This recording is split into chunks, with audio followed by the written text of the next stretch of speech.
আচ্ছা স্যার, একটা কথা ছিল। বলো। স্যার, কয়েকজন স্টুডেন্টস আছে যাদের স্কুলের এক্সামে কয়েকটা টপিকস আছে যেটা এখনও কোচিংয়ে করানো হয়নি, কিন্তু পরে করানো হবে। আচ্ছা, তারা তাহলে আপাতত কিভাবে সেই টপিকসগুলো ম্যানেজ করতে পারবে স্যার? এটা তো খুবই সিম্পল ব্যাপার।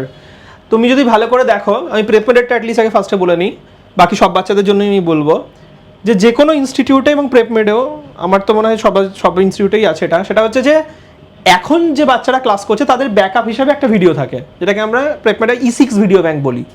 এবং এর সাথে সাথে কিন্তু টিচাররা সেপারেটলি যা মানে সিলেবাসের ফার্স্ট থেকে লাস্ট পর্যন্ত রেকর্ড করে আরেকটা ভিডিও ব্যাংক দেন, যেটাকে E5 প্রেপমেডে বলা আছে। তো প্রেপমেডে দুটো ভিডিও ব্যাংক আছে, একটা হচ্ছে E6, একটা কিন্তু হচ্ছে E5।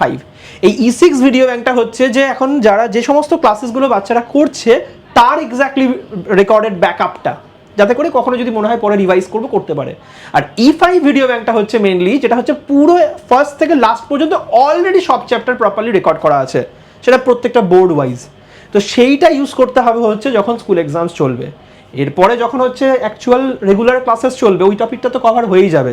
তাই সবাইকে এই কথাটা বলার, যদি কখনো এরকম হয় যে স্কুলে কোনো একটা এমন টপিক এক্সামে দিয়ে দিয়েছে সেটা হয়তো এখন লাইভ ক্লাসে এখনো হয়নি, সেটা হয়তো পরে হবে ইনস্টিটিউটে, সেক্ষেত্রে কিন্তু তোমার প্রথম যেটা করণীয় রয়েছে সেটা হচ্ছে যে তোমার অলরেডি যে E5 ভিডিও ব্যাংক, আমি প্রেপমেডের জন্য বলছি, বা তোমার যদি আরও কোনো ফুল ভিডিও ব্যাকআপ কিছু থাকে, রেকর্ড কিছু থাকে, সেইটাকে দেখে তুমি স্কুলের এক্সামটা দিয়ে দাও। এবং যখন লাইভ ক্লাসে চলবে তখন সেটা সেম টিচার তোমাকে ফিনিশ করেই দেবে।